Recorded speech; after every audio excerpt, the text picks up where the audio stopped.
안녕하세요. 주식 완전 정석입니다. 오늘은 KH 바텍에 대해서 알아보도록 하겠습니다. 이 KH 바텍의 매출 구성을 보자면 정밀기구 43%, 알루미늄 캐스팅 38%, FPCB 17.1%, 마그네슘 캐스팅 1%로 구성이 되어 있습니다. 쉽게 이야기하면 핸드폰 뒷부분을 열어서 본다면요, 마치 정교한 프라모델 같은 부분이 많이 보입니다. 알루미늄 판들도 보이고, 이러한 휴대폰 정밀 부품을 만드는 기업이라 보시면 쉽게 이해하실 것 같습니다. 우리가 어릴 때 건담 만들다 보면 이렇게 그 플라스틱 부분에 그 정교한 부분 있죠. 그러한 부분과 같은 맥락으로 보시면 되실 것 같은데요. 이 KH 바텍이 한때는 폴더블 폰 시대에 탄탄한 매출을 많이 올렸습니다만, 이제 스마트폰이 나오면서 회사의 매출이 크게 늘거나 줄지 않고 이제 정체된 움직임을 많이 보여주고 있습니다. 다른 각도로 본다면 KH 바텍은 수출 비중이 매우 높은 기업인데요. 한때는 수출 물량이 전체 매출의 90% 이상을 차지했던 적도 있는데요. 올해 기준으로 본다면 이제 수출 물량이 전체 매출의 70% 정도 되고 있습니다. 그러다 보니까 최근 5년간 수출 실적이 좋지 못했죠. 그러다 보니까 이제 수익이 나빠지고, 또 수출 실적이 좋지 못했다는 건 그만큼 모델이 줄어들었다는 얘기죠. 그러다 보니까 연구개발비도 조금 줄어든 경향이 있고요. 그래서 최근에는 그닥 좋지 못했습니다. 그래서 주가가 많이 횡보하거나 크게 상승을 못하였는데요. 하지만 이제 다시 고급 휴대폰 큰 화면이죠. 이제 폴더블 시대가 오고 있는데요. 이 KH 마텍은 삼성전자에 접었다 폈다 하는 큰 화면의 폴더블 폰, Z 시리즈라고도 하죠. 이 폰에서 힌지라는 필수 핵심 부품을 만드는 기업인데요. 국내에서는 이제 휴대폰 힌지 분야에서는 거의 독보적이라 할 수 있습니다. 이제 삼성전자의 메인 밴드라 할 수 있죠. 이 힌지라는 부품을 쉽게 이해하자면, 우리가 편하게 얘기하자면 경첩이라 할 수 있죠. 싱크대 문을 열고 닫을 때 왜 가운데 쪽에 이제 이음새 부분에 그 스테인리스 같은 연결 부분 있죠. 이제 핸드폰에서의 그러한 부분이 힌지인데요. 이제 모든 가구 같은 데서도 볼 수 있죠. 이런 경첩 같은 거라고 이해하시면 쉽게 이해하실 겁니다. 그러면 앞으로 이 폴더블 시장이 얼마나 커질지를 예상을 해봐야 되겠는데요.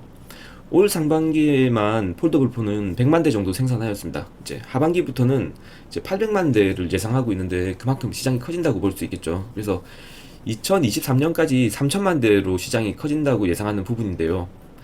앞으로는 이제 두 번 접는 폰도 나올 가능성이 있다고 하는데, 이러한 부분 또한 추가적인 힌지 수요를 또 창출할 수 있기 때문에 이러한 부분도 매우 긍정적이라 하겠습니다. 앞으로 휴대폰은 이제 고급화와 폴더블 폰의 대중화가 올 예상인데요. 이러한 관점에서 현대 삼성전자의 물량이죠. 삼성전자의 메인 밴드니까요. 그리고 향후에 이제 중국 브랜드와 애플에서 폴더블 폰이 꾸준히 출시될 예정인데요.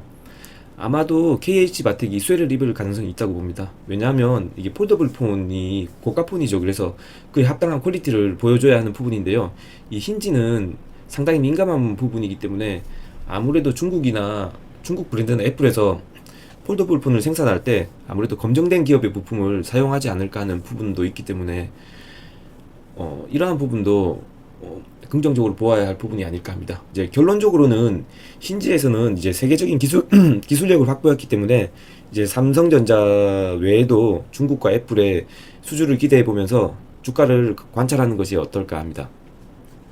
차트를 보시자면요. 이 월봉을 보시면 차트가 최근에 많이 횡보했습니다. 이게 2년 동안 거의 횡보했죠. 이제 박스권을 전혀 못 넘고 있는 상황이죠. 그만큼 이제 지수가 많이 횡보했는데요. 이제 이 부분, 이 박스를 위로 돌파하느냐 밑으로 돌파하느냐에 이제 기준이 달려 있다고 하겠는데, 이제 앞서 말한 힌지의 수요만 는다면 이제 개인적으로는 이제 박스를 뚫고 증권사 목표가가 대략 3만원에서 26,000원까지인데, 이전 고점까지는 충분히 가능성이 열려있다고 보는 부분이고요. 주봉으로 보겠습니다. 주봉으로 보시면 주봉도 지금 많이 횡보했죠. 하지만 주봉을 자세히 보시면 이제 저번 주죠. 이제 저번 주부터 이제 주봉의 삼각 수렴을 뚫고 처음으로 돌파가 나온 부분입니다. 이제 이러한 부분이 이제 KH 바텍에서 본다면 이제 마켓 포인트가 아닐까 하는데요.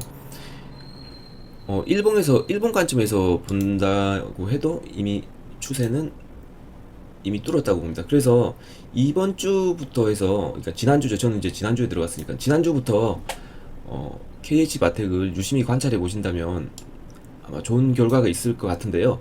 현재 수급 쪽으로 본다면 크게 수급이 뭐 들어온 게 없습니다. 기관도 횡보, 외국인도 횡보. 하지만 이제 과거 수급은 뭐 이미 지나간 부분이기 때문에 이제 2월 달부터 본다면 뭐 약간 산 상태로 유지하는 수준이기 때문에 지금의 현재 수급 상태로만 본다면 수급이 좋은 것도 아니고 나쁜 것도 아니라고 판단되기 때문에 향후 수급이 기관과 외국인이 받쳐만 준다면 기술적으로는 많이 올라갈 준비가 되어 있는 분석이기 때문에 분석 내용으로 보자면 기술적으로는 이제 상방 가능성이 열려 있기 때문에 이제 이번 주 저번 주부터 이제 관심을 가지고 계속 보아야 할 부분이 아닐까 하는데요. 이제 수급에서 기관과 외국인이 확실한 수급만 보여준다면 뭐 이전 고점까지는 뭐 충분히 가능하지 않을까 하는 부분이며 앞으로 움직임 관찰해 보시면 뭐 좋은 결과 있지 않을까 합니다. 구독과 좋아요 부탁드리겠습니다. 감사합니다.